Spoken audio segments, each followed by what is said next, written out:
हमारे YouTube channel सहयात्री academy पर। जैसा कि हमने अभी तक मिडिवल हिस्ट्री मध्यकालीन इतिहास में चर्चा की है, अब तक 4 लेक्चर पोस्ट हो चुके हैं। आज हमें चर्चा करनी है दिल्ली सल्तनत। दिल्ली सल्तनत का जो पहला वंश था गुलाम वंश, इसके बारे में हम देखेंगे कि गुलाम वंश की स्थापना किसने की थी, या फिर एक प्रश्न ये भी बनता है कि दिल्ली सल्तनत का संस्थापक कौन था। तो ध्यान रखिएगा, इसी पे चर्चा करनी है। तो थोड़ा सा देखते हैं। वैसे भी पिछले लेक्चर में थोड़ा सा हिंट दे ही दिया था कि दिल्ली सल्तनत का संस्थापक कुतुबुद्दीन ऐबक है और दिल्ली सल्तनत का पहला वंश वो गुलाम वंश था। तो गुलाम वंश का भी संस्थापक कुतुबुद्दीन ऐबक है। तो हमें कुतुबुद्दीन ऐबक और गुलाम वंश के जितने भी शासक हैं प्रमुख, सबके बारे में थोड़ा थोड़ा सा अध्ययन करना है। तो आइए देखते हैं कुतुबुद्दीन ऐबक के बारे में। कुतुबुद्दीन ऐबक, जिसका की समय काल 1206 से लेकर 1210 तक था। इस चीज को थोड़ा सा ध्यान रखिएगा, कई बार इस तरह के प्रश्न आ जाते हैं कि उनको रीअरेंज करिए कालक्रम के हिसाब से। कई सारे वंशों में, जैसे मुगल वंश में आ जाएगा कौन किससे पहले था कौन किसके बाद, तो उसी तरह गुलाम वंश, खिलजी वंश, सब में रीअरेंज के लिए आ जाते हैं। तो अगर आपको थोड़ा सा ये सन याद रहेगा या बहुत लोगों को नाम से भी याद हो जाता है तो इससे थोड़ी सी आसानी होती है। तो आज हमें अध्ययन करना है कुतुबुद्दीन ऐबक। पिछले लेक्चर में बताया था कि दिल्ली सल्तनत का संस्थापक कुतुबुद्दीन ऐबक था। दिल्ली सल्तनत का पहला वंश गुलाम वंश है। गुलाम वंश जिसका कार्यकाल या टाइम पीरियड 1206 से लेकर 1290 तक है। एक चीज यहां पे भी ध्यान रखिएगा कि कई बार ये प्रश्न आया है कि गुलाम वंश का संस्थापक कौन था, कुतुबुद्दीन ऐबक। अगर कई प्रश्न आता है कि गुलाम वंश का अंतिम राजा कौन था, तो वो है कैयूमर्स। ध्यान रखिएगा, हालांकि अभी लास्ट में पढ़ाएंगे लेकिन यहां पर भी बता देते हैं। कैयूमर्स जो है ये गुलाम वंश का अंतिम राजा था। अगर एक प्रश्न यही भी बने कि दिल्ली सल्तनत का संस्थापक या दिल्ली सल्तनत का प्रथम सुल्तान या दिल्ली सल्तनत का पहला राजा कौन था, तो वो कुतुबुद्दीन ऐबक था, क्योंकि दिल्ली सल्तनत का संस्थापक ही यही है। उसके बाद सारे वंश उसी के भीतर आते हैं। गुलाम वंश से लेकर लोधी वंश, ये सब दिल्ली सल्तनत के नाम से जाने जाते हैं। दिल्ली सल्तनत यानी लोधी वंश के खत्म होने के साथ ही दिल्ली सल्तनत का पतन हो जाता है और उसके बाद जो भारत पर आते हैं वो वंश या उन लोगों को मुगल के नाम से जाना जाता है। तो आइए अब देखते हैं कुतुबुद्दीन ऐबक के बारे में। कुतुबुद्दीन की कुछ उपाधियां थी, उसमें थोड़ी सी चर्चा करते हैं। कुतुबुद्दीन ऐबक को लाख बख्श के नाम से जाना जाता था, क्योंकि यह लाखों का दान करता था। ऐसा कहा जाता है कि शुक्रवार के दिन यानी प्रत्येक जुम्मे के दिन यह लाखों रुपयों का दान करता था। इसी के कारण इसे लाख बख्श की भी उपाधि दी जाती है। दूसरी उपाधि है पील बख्श। उस समय के इतिहासकार और विद्वानों ने अपनी पुस्तकों में इसे पील बख्श की उपाधि दी है, क्योंकि हाथियों का दान करता था। उनका मत यह है कि कुतुबुद्दीन ऐबक हाथियों का दान भी दिया करता था, इसीलिए इसको पील बख्श की भी उपाधि दी गई। एक उपाधि है काफी इंपॉर्टेंट है, कुरान ख्वां।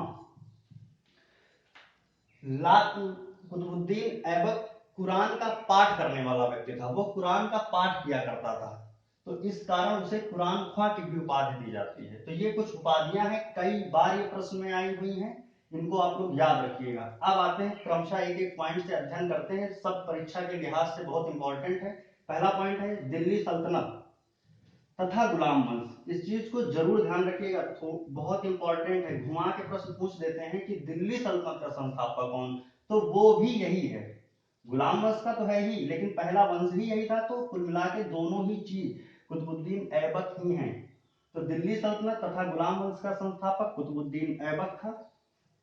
कुतुबुद्दीन ऐबक मोहम्मद गौरी का दास था। ये चीज पहले भी बता चुके हैं, लेकिन इसके बारे में पढ़ रहे हैं तो सारे पॉइंट यहीं पे इकट्ठा कर दिए जाते हैं। दूसरा एक चीज,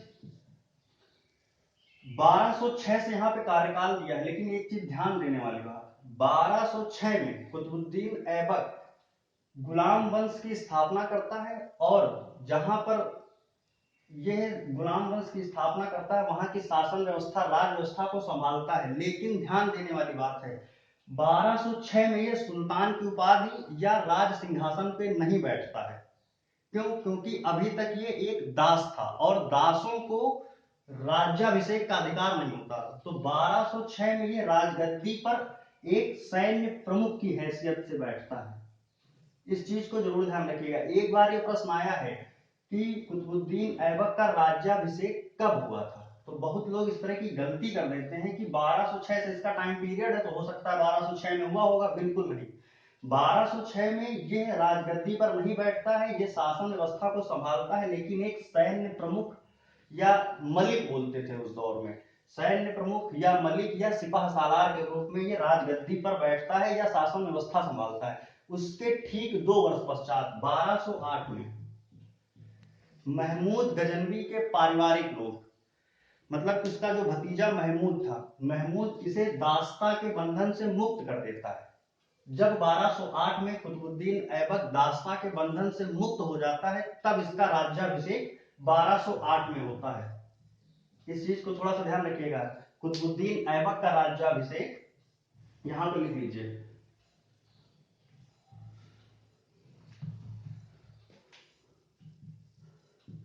दास्ता के बंधन से मुक्त होने के पश्चात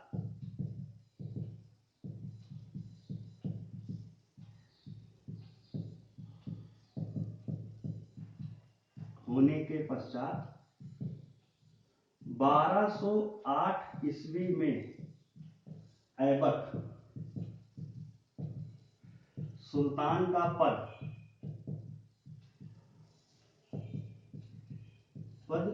धारण करता है।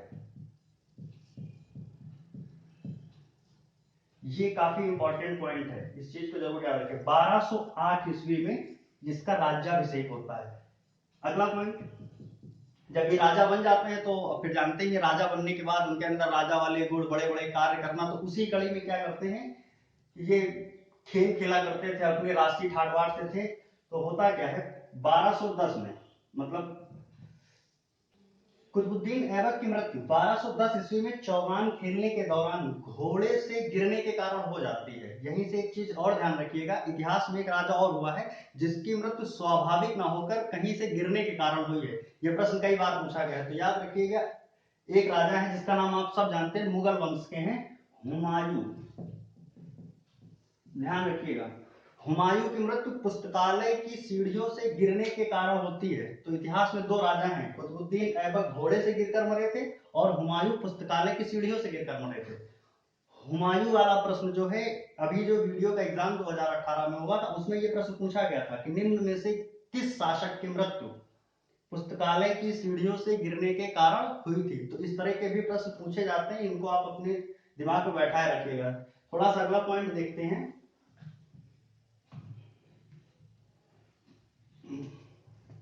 आते हैं कुतुबुद्दीन ऐबक पर। कुतुबुद्दीन ऐबक ने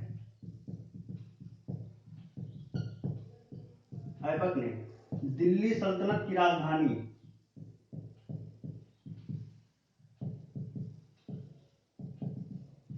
कुतुबुद्दीन ऐबक ने दिल्ली सल्तनत की राजधानी लाहौर को बनाया था।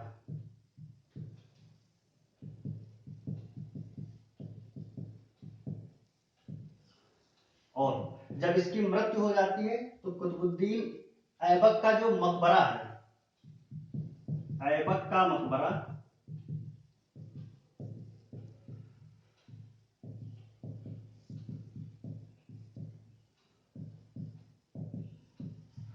कुतुबुद्दीन ऐबक का मकबरा लाहौर में स्थित है। ये कुछ तथ्य थे जो डायरेक्ट कुतुबुद्दीन ऐबक से जुड़े हुए हैं। इसके बाद चर्चा करते हैं कि कौन दरबारी कवि थे, स्थापत्य क्या था, अन्य प्रमुख चीजें।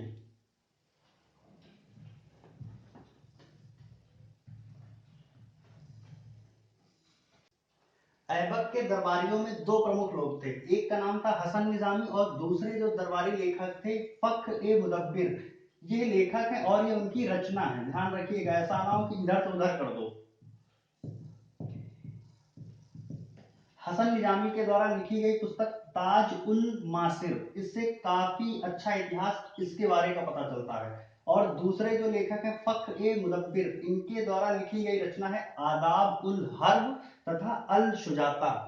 ये 2 प्रमुख लेखक हैं जो इसी के समकालीन थे। इसके अतिरिक्त मिन्हास उस सिराज ने भी इनके बारे में कुछ लिखा है, लेकिन वो बाद के हैं, और अबुल फजल ने भी इसके कालखंड का कुछ वर्णन किया है, लेकिन ये इसके समकालीन नहीं थे। इसके बाद चर्चा करते हैं स्थापत्य कला के बारे में।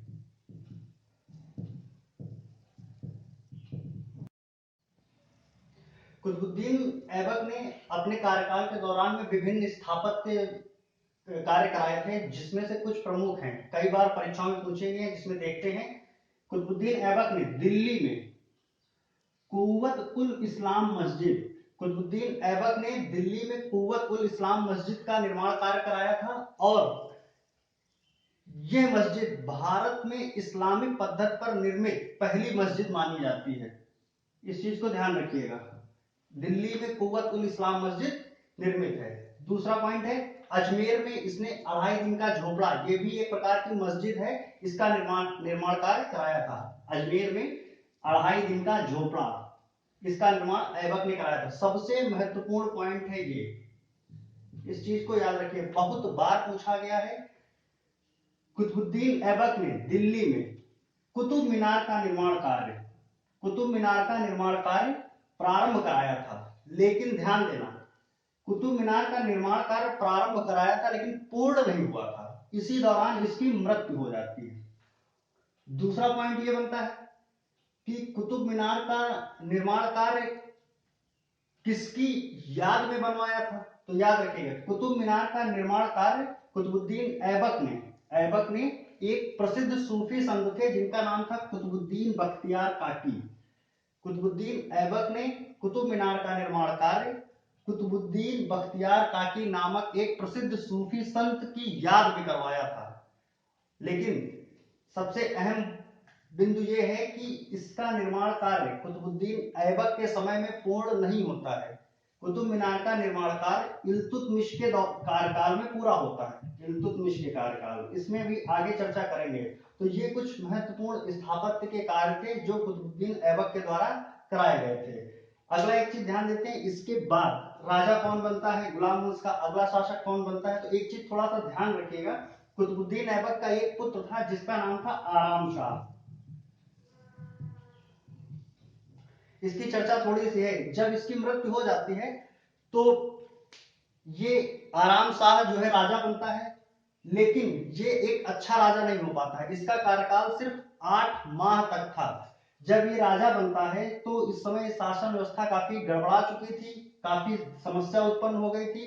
तो उस समय जो कुछ तुर्की सरदार थे, क्योंकि ये सभी तुर्की थे और तुर्कियों का बोलबाला था, तो इसके साम्राज्य के जो प्रमुख तुर्की सरदार थे उसमें से कुछ ने तो आराम शाह को बनवा दिया, लेकिन जब स्थितियां बिगड़ती चली गई तो अन्य तुर्की सरदार के गुट ने इल्तुतमिश को बुलवाया। इल्तुतमिश इस दौरान कहीं दूसरी जगह बदायूं क्षेत्र का सूबेदार या इक्तादार हुआ करता था, तो वो आता है गद्दी पर बैठने के लिए, और आराम शाह और इल्तुतमिश के बीच में युद्ध होता है जिसको कहते हैं जूद की लड़ाई। जूद की लड़ाई, इस युद्ध के दौरान आराम शाह मारा जाता है और दिल्ली की गद्दी पर इल्तुतमिश उत्तराधिकारी बनता है। इसकी विस्तृत चर्चा आगे करते हैं।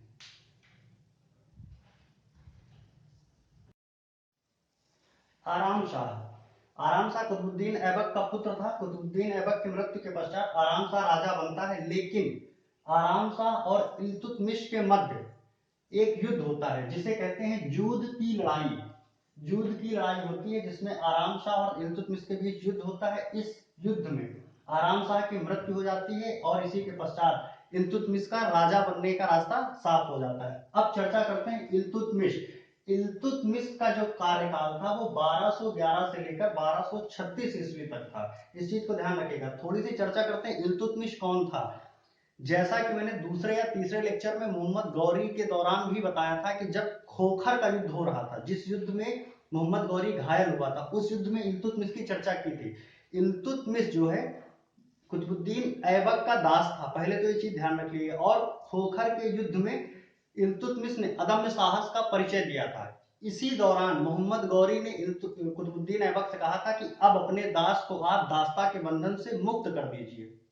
ये तो थोड़ी सी कहानी थी जो इल्तुतमिश के बारे में थी। और हाँ, इल्तुतमिश को कुतुबुद्दीन ऐबक ने 1197 में गौरी के अभियान के दौरान ये लिखाया था कि 1197 के दौरान कुतुबुद्दीन ऐबक गुजरात विजय की ओर प्रस्थान करता है। वहां से वापस लौटते समय दासों की मंडी में उसने इल्तुतमिश को देखा था, वहां से इसको खरीद कर लाया था। ये कुछ बेसिक सा इतिहास है इल्तुतमिश का। लेकिन अब चर्चा करते हैं इल्तुतमिश के बारे में गुलाम वंश के दौरान। तो इल्तुतमिश का कार्यकाल 1211 ईस्वी से 1236 ईस्वी का था। लगभग 25 वर्ष इसने शासन किया था। कुतुबुद्दीन ऐबक का प्रिय दास था, बता चुके हैं। दूसरा पॉइंट, ऐबक ने अपनी पुत्री का विवाह इल्तुतमिश के साथ कर दिया था, अतः इल्तुतमिश ऐबक का दामाद भी बन जाता है। अगला पॉइंट, जिस समय ऐबक राजा था या ऐबक सुल्तान था दिल्ली सल्तनत के, उस दौरान इल्तुतमिश बदायूं का इक्तादार हुआ करता था। इक्तादार क्या होते हैं इसकी चर्चा थोड़ी देर बाद करते हैं, अभी आप केवल इतना पढ़ लीजिए कि ऐबक के कार्यकाल के दौरान इल्तुतमिश बदायूं का इक्तादार था। अगला पॉइंट, जब आराम शाह को ये हरा देता है, उसकी मृत्यु हो जाती है, तब 1211 ईस्वी में इल्तुतमिश दिल्ली सल्तनत के सुल्तान का पद धारण करता है। 1211 में इल्तुतमिश दिल्ली सल्तनत के सुल्तान का पद धारण करता है। अगला एक सबसे महत्वपूर्ण पॉइंट देखिए, कुतुबुद्दीन ऐबक ने अपने किसी अगले राजा को तो पद दिया नहीं था, इस वजह से थोड़ी सी समस्या थी। जो साम्राज्य था वहां पे कई सारे गुट बने थे, वो मानने को तैयार नहीं थे कि इल्तुतमिश हमारा राजा बने, क्योंकि इसका कोई रक्त संबंध भी नहीं था। लेकिन ये अपनी वीरता और साहस के बल पर वहां का राजा बनता है और खलीफा से अधिकार पत्र प्राप्त करता है। खलीफा ये इस्लाम धर्म के सर्वोच्च धर्म गुरु होते हैं। तो एक प्रश्न आता है कि दिल्ली सल्तनत के किस सुल्तान ने सबसे पहले खलीफा से अधिकार पत्र प्राप्त किया था, तो वो इल्तुतमिश ही था। जैसा कि पॉइंट में लिखा हुआ है, खलीफा से अधिकार पत्र प्राप्त करने वाला पहला सुल्तान इल्तुतमिश था। अगला पॉइंट, इल्तुतमिश का संबंध शमसी वंश से था। इस चीज को ध्यान रखिएगा, एक बार ये पूछा गया है कि इल्तुतमिश का संबंध था शमसी वंश, इल्बारी वंश या अन्य जो भी हैं, तो इल्तुतमिश का संबंध शमसी वंश से था। अब इसके बाद अगली चर्चा करते हैं कि इसने क्या अन्य कार्य कराए।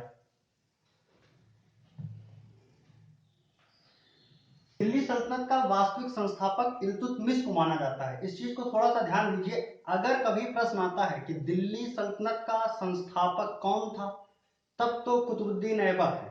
लेकिन जैसे ही एक शब्द आ जाए वास्तविक संस्थापक, तब आपको इल्तुतमिश को टिक करना है। उसके पीछे तर्क यह है कि कुतुबुद्दीन ऐबक को सिर्फ 4 वर्षों का समय मिला था। उस दौरान उसने उतना कुछ कार्य नहीं कराया था, ना ही सीमाएं व्यवस्थित कराई थी। इस वजह से बहुत सारे विद्वानों का ये मानना है और कहीं तक ये सर्वमान्य मत भी है कि जो दिल्ली सल्तनत है उसको जो वास्तविक स्वरूप या सीमांकन जो भी कुछ किया था वो इल्तुतमिश ने किया था, क्योंकि ये लगातार 25 वर्षों तक दिल्ली सल्तनत का सुल्तान रहा है। तो इस चीज को ध्यान रखिएगा, दिल्ली सल्तनत का वास्तविक संस्थापक इल्तुतमिश को कहा जाता है। ये कई बार प्रश्न आया है, सिर्फ एक शब्द के जुड़ जाने से तुरंत आंसर पलट जाता है, तो इस चीज को ध्यान रखिएगा। ये अगला पॉइंट है कि दिल्ली सल्तनत की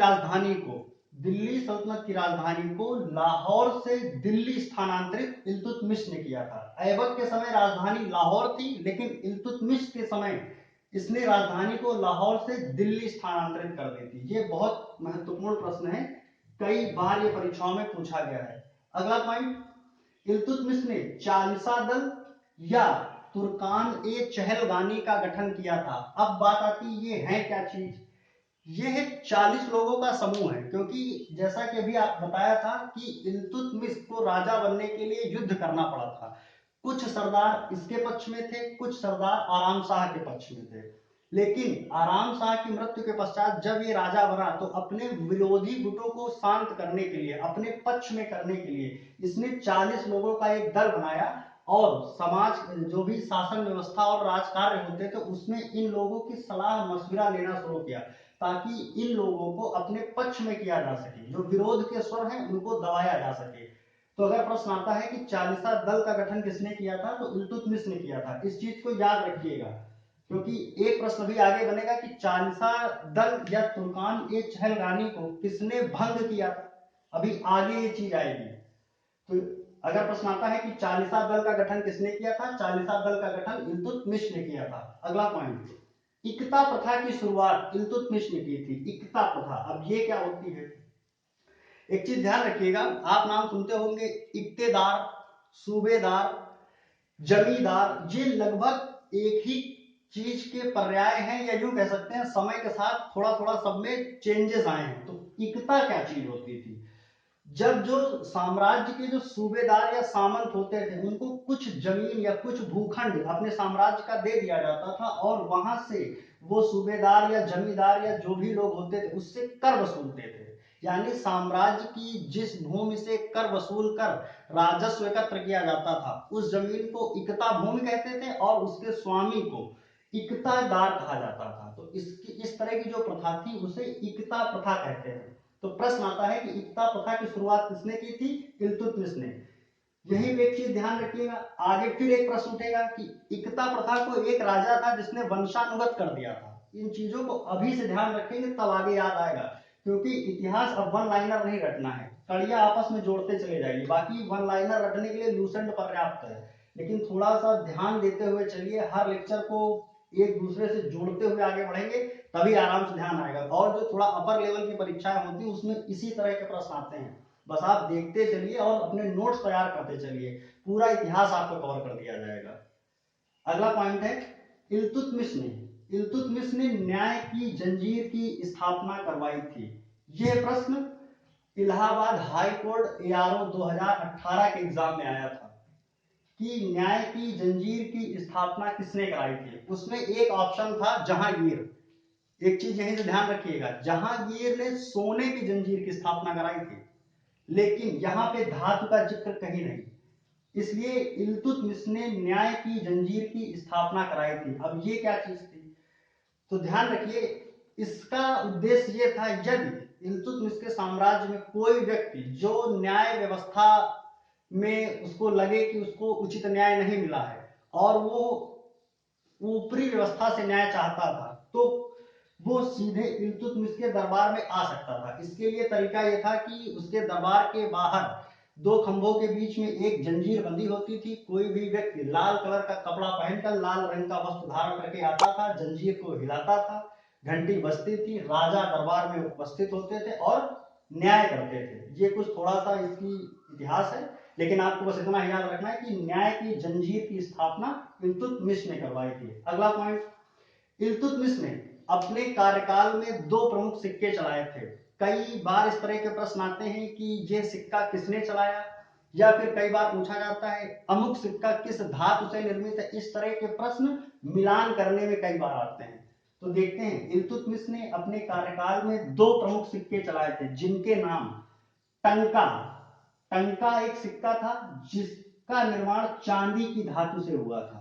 टंका जो है चांदी से निर्मित था और दूसरा सिक्का जीतल जीतल जो है तांबा धातु से निर्मित था। ऐसे बहुत सारे, अभी जैसे जैसे आगे बढ़ते जाएंगे ऐसी मुद्राएं और किस धातु से निर्मित हैं ये कई सारी आएंगी। सबको धीरे धीरे लिस्ट बनाते चलिए, याद करते चलिए। इस तरह के प्रश्न प्रत्येक वर्ष किसी न किसी परीक्षाओं में मैचिंग करने के लिए आ जाते हैं, इस चीज को बिल्कुल ध्यान रखिएगा। अगला पॉइंट,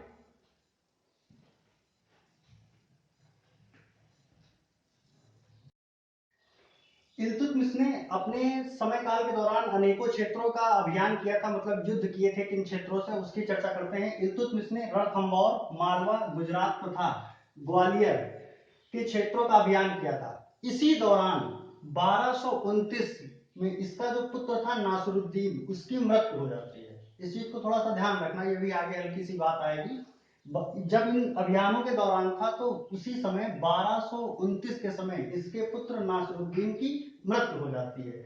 जब इसकी मृत्यु हो जाती है तो उत्तराधिकार की बात आती है।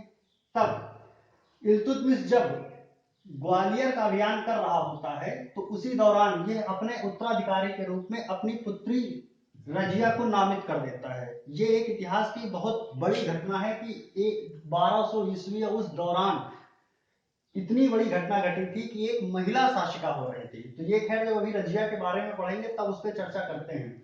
ग्वालियर के अभियान के दौरान इल्तुतमिश ने अपनी पुत्री रजिया को अपना उत्तराधिकारी घोषित कर दिया था। अब अगला पॉइंट देखते हैं, इल्तुतमिश का अंतिम अभियान खोखरों के विरुद्ध, खोखर वही आदिवासी जनजात, इल्तुतमिश का अंतिम अभियान खोखरों के विरुद्ध बामियान नामक क्षेत्र में था। जब ये इस अभियान पे जाता है तो वहां से वापस लौटते समय रास्ते में बीमार पड़ता है तथा 1236 ईस्वी में इसकी मृत्यु हो जाती है। अगला पॉइंट, इसकी मृत्यु हो जाती है तो इसका मकबरा कहाँ स्थित है, तो ध्यान रखिएगा इल्तुतमिश का मकबरा दिल्ली में स्थित है, वही कुतुब मीनार के प्रांगण में। कई बार ये पूछा जाता है किसका मकबरा कहाँ स्थित है, या मैचिंग करने के लिए आ जाता है, तो आपको ये कुछ चीजें ध्यान रखनी पड़ेंगी। अगला एक पॉइंट देखते हैं, इनके दरबार में एक प्रमुख दरबारी थे जिन्होंने काफी प्रसिद्ध पुस्तक लिखी थी, वो गुलाम वंश के जितने भी राजा रहे या जो भी कुछ रहे उसका इतिहास का काफी प्रामाणिक वर्णन करती है। तो देखते हैं कौन था इसके दरबारी कवि, दरबारी लेखक थे, उनका नाम था मिन्हास उस सिराज। ये इसके दरबारी थे। मिन्हासवाद इनकी जो पुस्तक थी, इन्होंने तबकात ए नासरी नामक पुस्तक लिखी थी। ये प्रश्न शायद इसी बार जो यूपी पीसीएस का प्रीलिम्स हुआ था उसमें आया था, अगर मैं गलत नहीं हूं तो, नहीं तो पिछले साल आया था मैचिंग के लिए आया था ये प्रश्न। इस चीज को ध्यान रखिएगा, कई बार ये पूछा गया है। मिन्हास उस सिराज ये लेखक है, इन्होंने इस पुस्तक को लिखा हुआ है। ठीक, अब अगली चर्चा करते हैं स्थापत्य के बारे में कि इल्तुतमिश ने क्या स्थापत्य कार्य कराए हैं। स्थापत्य, इल्तुतमिश ने कुतुब मीनार का निर्माण कार्य पूर्ण कराया था। इस शब्द को थोड़ा सा ध्यान दीजिएगा, जैसा कि अभी ऐबक पढ़ा रहे थे उस समय चर्चा की गई थी कि कुतुबुद्दीन ऐबक ने कुतुब मीनार का निर्माण कार्य प्रारंभ कराया था, लेकिन पूर्ण नहीं हो पाता है और उसकी मृत्यु हो जाती है। और ये उसी समय बता दिया गया था कि कुतुब मीनार का निर्माण इराक के सूफी संत कुतुबुद्दीन बख्तियार काकी की याद में बनाया जाता है। तो कुतुब मीनार का निर्माण कार्य इल्तुतमिश ने पूर्ण कराया था। यहाँ पे एक प्रश्न बनता है, आपको जवाब देना है कैसे भी, बाकी मैं बाद में बताऊंगा कि कुतुब मीनार का जो निर्माण कार्य पूर्ण हुआ था तो ये कितने मंजिला इमारत थी, इसका जवाब आप कमेंट के माध्यम से देंगे। दूसरा पॉइंट, जोधपुर में इसने अतारकिन दरवाजे का निर्माण कराया था। इल्तुतमिश ने जोधपुर में अतारकिन दरवाजा का निर्माण कार्य कराया था। नेक्स्ट पॉइंट, इल्तुतमिश के पुत्र नासरुद्दीन की मृत्यु हो जाती है तो उसकी कब्र पर इल्तुतमिश ने दिल्ली में एक मकबरा का निर्माण कराया जाता है। इस मकबरा के बारे में इतिहास ये है कि यह भारत में निर्मित पहला मकबरा है। अर्थात अगर कभी प्रश्न आता है कि भारत में पहला मकबरा किसके द्वारा निर्मित कराया गया था, तो भारत का पहला मकबरा इल्तुतमिश के द्वारा निर्माण कराया गया था। अच्छा, एक चीज यहाँ पे और, इसके पुत्र का जो मकबरा है, अर्थात इल्तुतमिश ने जिस मकबरे का निर्माण कराया था उसका नाम सुल्तान गढ़ी का मकबरा।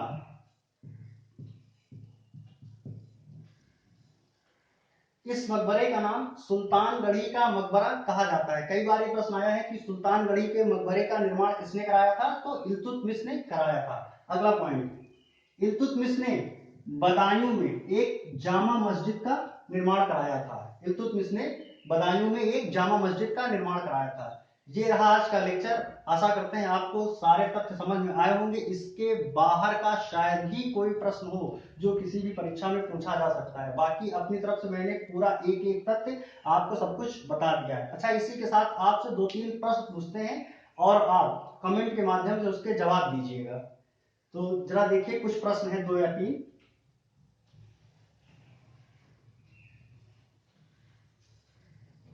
जो पिछले लेक्चर में पढ़ाए हैं। देखते हैं आप कितना पढ़ रहे हैं, नोट्स बना रहे हैं। पहला प्रश्न, सोमनाथ के मंदिर पर आक्रमण किस वर्ष हुआ था तथा वहां का शासक कौन था? किस वर्ष आक्रमण हुआ और वहां का शासक कौन था? दूसरा प्रश्न, शाहनामा किस भाषा में लिखी है? शाहनामा किस भाषा में लिखी गई है?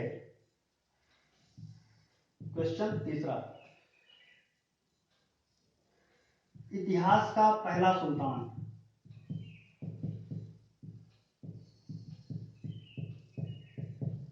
कौन था? और चौथा प्रश्न आज का, ये आप कैसे भी करके बताइएगा। इल्तुतमिश द्वारा पूर्ण की गई कुतुब मीनार कितनी मंजिला इमारत थी? ये प्रश्न पूछा गया है तभी यहाँ लिखे हैं, कोई बेकार का प्रश्न नहीं है, क्योंकि इस प्रश्न का तथ्य है वो आगे भी आएगा। इसकी मैं उम्मीद करता हूँ आप सब दीजिए अपने स्तर से। तो ये रहा आज का लेक्चर, उम्मीद करते हैं आप सबको पसंद आया होगा। इसी के साथ आपसे गुजारिश है कि आप हमारे वीडियो को ज्यादा से ज्यादा लाइक और सब्सक्राइब करें तथा अपने मित्रों को शेयर करें। जितने ज्यादा लाइक होंगे उतना अच्छा पढ़ाने में भी रहेगा। बाकी आप बिल्कुल भी टेंशन मत लीजिए, एक एक तथ्य, एक एक सब्जेक्ट, पूरा कोर्स विद इन टाइम आपको पूरा कराने की कोशिश की जाएगी। बस आप हमारे साथ लगे रहिए, अपने नोट्स तैयार करते रहिए। समस्त परीक्षाओं को इससे बाहर कुछ नहीं आने वाला है। आप पुराने कोई भी प्रश्न पत्र उठा के देखिए, लगभग 99% क्वेश्चन इसी के थ्रू कवर कर लिए जाएंगे। धन्यवाद।